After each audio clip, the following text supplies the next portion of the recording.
Well, the chatter on this phone's starting to slow down, so I guess everything is just magically fixed on the Pixel 6a. Right at the top, this is not a review. I'm about 4,000 words into my review on the Pixel 6a. I'm working with the folks at reviews.org to publish that video, hopefully early next week, so stay tuned. I think it's going to be a really fun review. While I'm digging through some of the more toxic elements of social media, I just had a few more thoughts I needed to build into an editorial for my channel. And y'all know I'm a cranky geek anyway. This video is going to be pretty par for that course. We're looking at trends and popularity. They're a really funny thing. There was a lot of this pre-release angst about the Pixel 6a and a few kind of terrible hot takes on things like screen refresh rates and some of the fingerprint sensor issues. The reviewers so concerned about this Pixel in a pre-release state, and many of those channels rarely, if ever, commenting on the pre-release nature of other more popular devices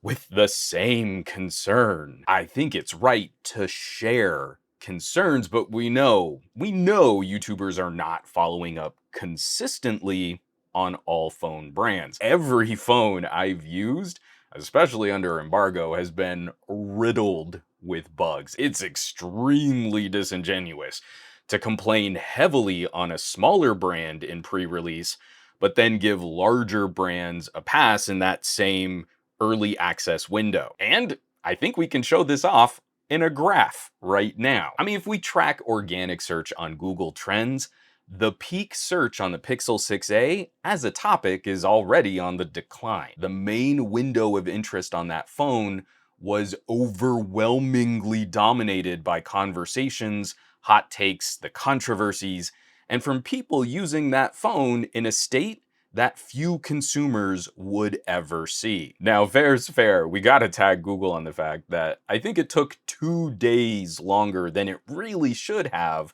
for the Pixel 6a to get caught up to current security patches. But what major channels are talking about the Pixel 6a now running those current security patches? The people with the most visibility, who were the most concerned about the Pixel 6a 2 weeks before people could really buy this phone and get their hands on it. This seems to happen a lot with smaller electronics brands. The conversation peaks before consumers can buy the gadget, and when real people can spend money on it, the topic plummets in search rankings. Google has done a much better job of marketing and advertising over the last year, but they haven't been consistent in their approach over multiple generations of the Pixel. The Pixel 6 felt like a fresh restart for the brand, but that means consumers have to be reintroduced, and we need to build that audience from scratch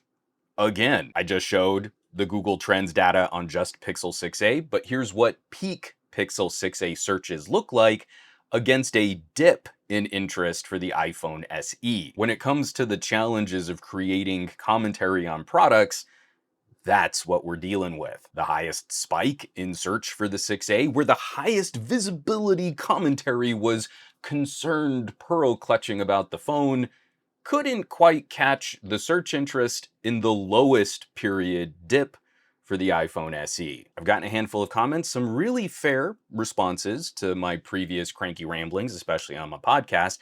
Only a couple of these YouTube channels were really digging into this phone, and there weren't that many lazy hot takes about the 6a. In just a one-to-one look at the number of videos that have been put out on the Pixel 6a, that's totally fair. But the highest visibility channels engaging in that style of commentary maxed out the window of interest as a organic search topic for the phone. In a sense, it kind of doesn't matter how many additional videos channels my size might put out on this device. The YouTube trending topic algorithm is kind of already stacked against us to do reasonable follow-ups on how this phone improves, which is really a bummer if you're just into technology as a hobby. The popularity of the search results doesn't mean one phone is better. It just means you're more likely as a YouTuber to make more money covering the topics that have the higher search results. Maybe we believe that somehow completely separate from this data. Some of those reviewers panning the pre-release Pixel 6a, they just honestly didn't like the phone, sharing their honest opinions. And in no way, shape, or form were they influenced by this mountain of marketing data that would significantly improve their revenue. And if you really do believe that I have an underwater bridge to sell you, it's very nice, you'll love it. Just send me all the monies to buy it and I'll send you a very official looking deed of ownership. Because this is why tech commentary is feeling so stale. There's a limited audience of people entertained by tech videos, and they like to have their bias confirmed, just like any other fashion or consumer product audience. I already bought this car, and I really like this car, and I want to hear someone on the internet tell me that I bought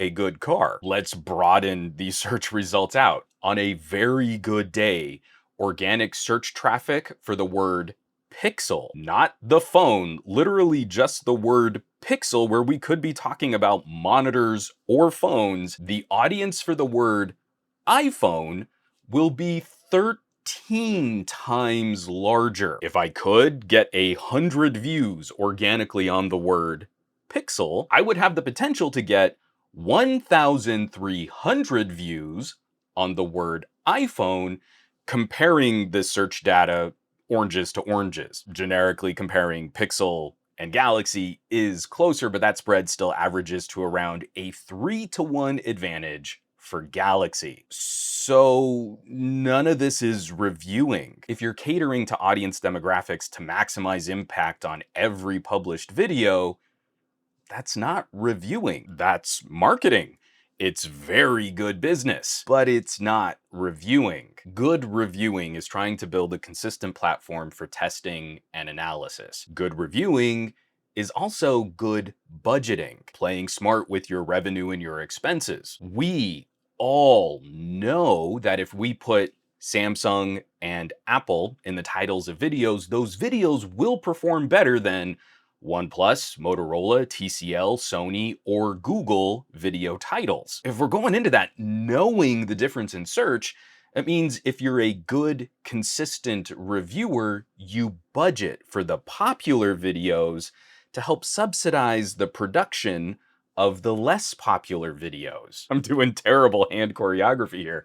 If you can't do that, if you can't budget for those differences in video performance, then there really needs to be some additional disclosure about what the slant of your channel is. Because it's totally okay to just make a brand fan channel. That can be really fun, satisfying, and successful content. But don't sell your audience on objective reviewing when the trends point in a different direction for videos published. My channel is a perfect, terrible example of this in action. I try to be upfront about what I do on this channel. I am not an organization. I am a solo practitioner. I don't have a team. I don't have to agree on reviewer metrics between different people testing these devices. I try to be upfront about my channel being more critically focused on competition. That's what really excites me.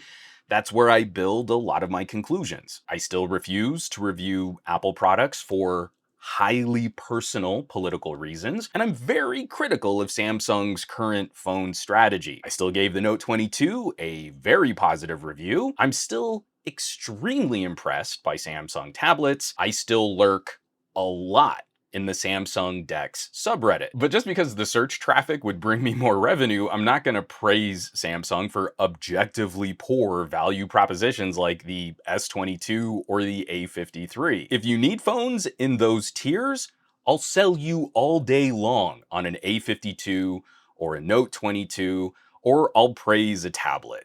And you see, that was easy. You know where I'm coming from. You know, I prefer to talk about competition above unearned brand loyalty, and you know whether you want to value my contribution to the conversation. I'm looking you in the eye when I say this.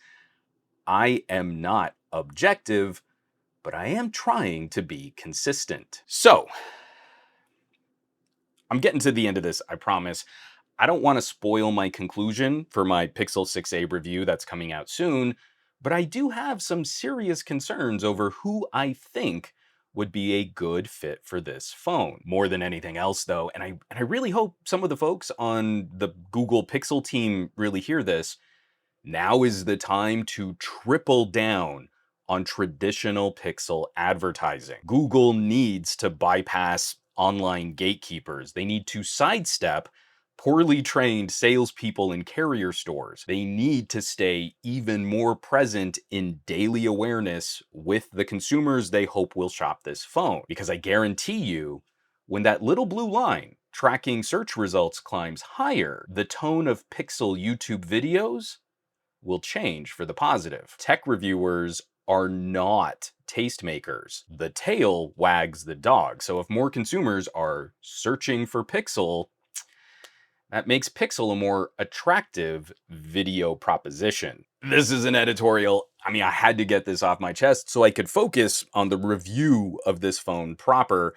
And I want to hear from y'all. If anyone is already rocking a Pixel 6a, if yours already got shipped to you, share some thoughts down in the comments below. I think this is a very different kind of phone, and it really does need some scrutiny. But I'm just not impressed with people who were crying doom and gloom, regurgitating conclusions and purchasing recommendations against this phone when it was being used in a pre-release state. I feel if you put your own money in, we can probably have some conversations of more substance to help other people out. As always, thanks so much for watching, sharing these videos, and subscribing to the channel. Please consider joining this list of names scrolling by on your screen from my Patreon, patreon.com/SomeGadgetGuy. They got the first looks at my performance testing on the Pixel 6a, where some very surprising results against phones that cost 2 to 3 times more in heavy lifting compute workloads. They already know what's up.